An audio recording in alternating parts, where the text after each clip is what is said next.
Assalamualaikum warahmatullahi wabarakatuh. Kami dari kelompok 3 ingin memaparkan tentang perencanaan PPH pasal 23.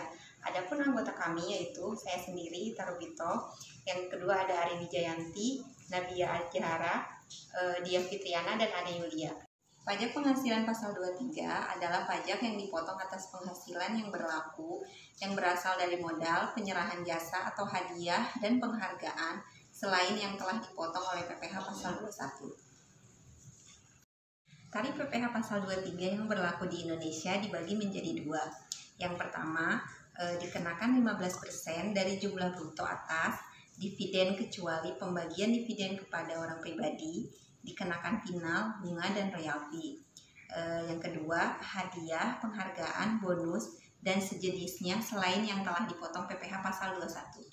Yang kedua, dikenakan 2% dari jumlah bruto tidak termasuk pajak pertambahan nilai, yaitu sewa dan penghasilan sehubungan dengan penggunaan harta kecuali sewa tanah dan atau bangunan. Yang kedua, imbalan sehubungan dengan jasa teknik, jasa manajemen, jasa konstruksi, dan jasa lainnya selain yang sudah dipotong pajak PPH pasal 21. Selanjutnya ada non-objek pemotongan PPH pasal 23. Sesuai dengan pasal 23 ayat 4 Undang-Undang PPH, pemotongan PPH tidak dilakukan atas penghasilan sebagai berikut. Yang pertama, ada penghasilan yang dibayarkan atau terutang kepada bank. Yang kedua, ada sewa yang dibayarkan atau terutang sehubungan dengan sewa guna usaha dengan hak opsi. Yang ketiga, ada dividen yang bukan merupakan objek pajak, sebagaimana dimaksud dalam pasal 4 ayat 3 huruf F Undang-Undang PPH, dan dividen yang diterima oleh orang pribadi sebagaimana dimaksud dalam pasal 17 ayat 2C Undang-Undang PPH 2008. Yang keempat, ada bagian laba sebagaimana dimaksud dalam pasal 4 ayat 3 huruf I Undang-Undang PPH 2008. Yang kelima, ada sisa hasil usaha koperasi yang dibayarkan oleh koperasi kepada anggotanya. Dan yang terakhir, ada penghasilan yang dibayar atau terutang kepada badan usaha atas jasa keuangan yang berfungsi sebagai penyalur pinjaman atau pembiayaan yang diatur dengan Peraturan Menteri Keuangan Penaturan Menkyu nomor 251/PMK.03/2008 menentukan jumlah bruto sebagai dasar pengenaan PPH pasal 23. Untuk menentukan jumlah bruto yang menjadi dasar pengenaan PPH pasal 23, Dirjen Pajak telah menerbitkan penegasan melalui surat edaran Dirjen Pajak nomor SS-53/PJ/2009. Selanjutnya, penegasan tersebut diperkuat lagi dengan Peraturan Menkyu atau Peraturan Menkyu nomor 141/PMK.03/2015. Permasalahannya adalah bahwa untuk memenuhi kriteria imbalan bruto atas jasa selain jasa catering, harus ada 4 pembuktian berupa yang pertama, adanya kontrak kerja pada daftar pembayaran gaji, upah honorarium, tunjangan, dan pembayaran lain sebagai imbalan sehubungan dengan pekerjaan. Yang kedua, adanya faktur pembelian barang atau material. Yang ketiga, harus adanya faktur tagihan dari pihak ketiga disertai dengan perjanjian tertulis. Serta yang terakhir, harus adanya faktur tagihan atau bukti pembayaran yang telah dibayarkan oleh pihak kedua kepada pihak ketiga. Cermati sewa dan penghasilan lain sehubungan dengan penggunaan harta. Di dalam ketentuan perpajakan, objek sewa dipotong PPH sesuai dengan jenis harta yang digunakan. Untuk itu, wajib pajak perlu mencermati jenis harta yang disewa dan tarif PPH-nya. Berikut ini perbandingan objek sewa. Yang pertama itu ada sewa guna usaha atau SGU dengan hak opsi. Ini merupakan non-objek PPH pasal 23 yang diatur pada keputusan Menkyu nomor 1169-KMK.01/1991. Yang kedua ada SGU tanpa hak opsi. Ini merupakan objek PPH pasal 23 yang diatur dalam keputusan Menkyu nomor 1169-KMK.01/1991. Yang ketiga ada sewa tanah atau bangunan. Ini merupakan objek PPH pasal 4 ayat 2 yang diatur pada Peraturan Pemerintah nomor 5/2002 dan Peraturan Pemerintah nomor 29/1996. Yang keempat, ada sewa pesawat atau kapal dari lessor atau pihak yang menyewakan.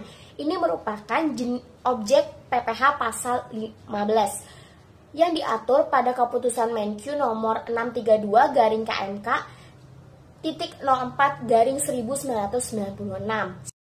Lanjut, 7.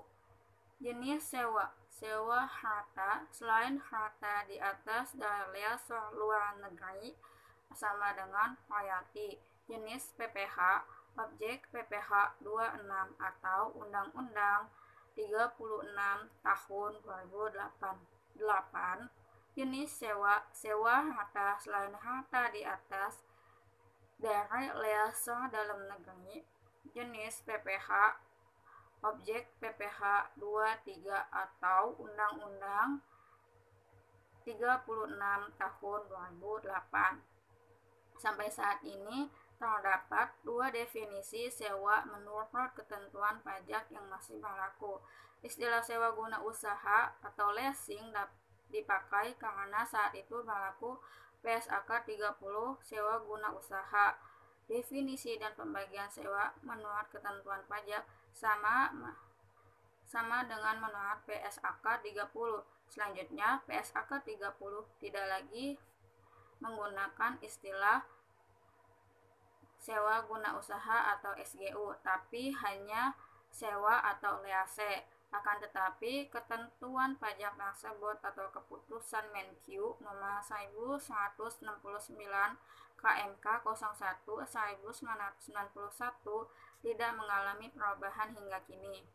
Lanjut, sewa guna usaha atau leasing adalah kegiatan pembiayaan dalam penyediaan barang modal, baik secara sewa guna usaha dengan hak opsi atau finance lease maupun sewa guna usaha tanpa hak opsi atau operating lease untuk digunakan oleh lease selama jangka waktu tertentu berdasarkan pembayaran secara berkala atau mencermati saat pemotongan PPh pasal 23. Ketentuan pasal 23 ayat 1 Undang-Undang PPh 2008 mengatur bahwa saat pemotongan PPh adalah A. Saat dibayarkan, B. Saat disediakan untuk dibayarkan, dan C. Saat telah jatuh tempo pembayarannya. Ketentuan ini ditegaskan lagi dalam Peraturan Pemerintah Nomor 94 Garing 2010. Untuk pemotongan PPh sendiri dilakukan sesuai pasal 15 ayat 3 Peraturan Pemerintah Nomor 94 Garing 2010, yaitu pada akhir bulan 1. Dibayarkannya penghasilan, 2. Disediakan untuk dibayarkan penghasilan, dan yang terakhir, jatuh temponya pembayaran penghasilan yang bersangkutan. Selanjutnya, untuk ketentuan dan pelaporan PPh pasal 23. Yang pertama, PPh pasal 23 terutang ada pada akhir bulan dilakukannya pembayaran, lalu disediakan untuk dibayar atau telah jatuh tempo pembayarannya. Ini tergantung peristiwa yang terjadi terlebih dahulu. Yang kedua, PPh pasal 23 disetor pemotong pajak paling lambat tanggal 10 bulan takvim berikutnya setelah bulan saat terutang pajak. Dan terakhir, SPT masa disampaikan ke KPP paling lambat 20 hari setelah masa pajak berakhir. Jika jatuh tempo bertepatan dengan hari libur, pelaporan atau penyetoran dapat dilakukan pada hari kerja berikutnya. Selanjutnya, saya akan menjelaskan mengenai perhitungan pajak penghasilan pasal 23. Yang pertama, perhitungan PPh pasal 23 atas jasa. PT ABC membayar jasa servis kepada CV Service besar 3 juta rupiah. Jawabannya, jika CV Service mempunyai PWP, maka besar PPh pasal 23 adalah 2% dikalikan dengan 3 juta rupiah, yaitu sebesar Rp60.000. Jika CV Service tidak mempunyai PWP, maka besar PPh pasal 23 adalah 100% dikalikan dengan 2% dikalikan dengan 3 juta rupiah, yaitu sebesar Rp120.000. Contoh soal selanjutnya, PT Indoraya membayarkan jasa konsultan dari PT Nuansa Raya sebesar Rp120 juta. Sudah termasuk PPN. PT Nuansa Raya tidak mempunyai PWP. Yang harus dipotong oleh PT Indoraya adalah PPh pasal 23 sebesar 200% dikalikan dengan 2% dikalikan dengan Rp120 juta, yaitu sebesar Rp4.800.000. Contoh yang kedua adalah perhitungan PPh pasal 23 atas dividen. Pada tanggal 10 Mei 2015, PT Dahlia mengumumkan akan membagikan dividen melalui Rapat Umum Pemegang Saham atau RUPS dan melakukan pembayaran dividen tunai kepada PT Melati sebesar Rp30 juta yang melakukan penyertaan modal sebesar 15%. Jawabannya, PPh pasal 23 sebesar 15% dikalikan dengan 30 juta rupiah, yaitu 4.500.000 rupiah. Contoh yang ketiga adalah perhitungan PPh pasal 23 atas sewa.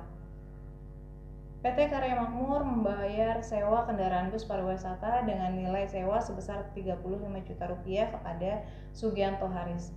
PPh pasal 23 yang harus dipotong oleh PT Makmur adalah PPh pasal 23 sebesar 2% dikalikan dengan 35 juta rupiah, yaitu sebesar 700.000 rupiah. Contoh yang keempat, perhitungan PPh pasal 23 atas hadiah dan penghargaan. Pada tanggal 20 Maret 2012, PT Abadi memberikan hadiah perlombaan kepada PT Makmur sebagai juara umum lomba senam sehat sebesar 150 juta rupiah.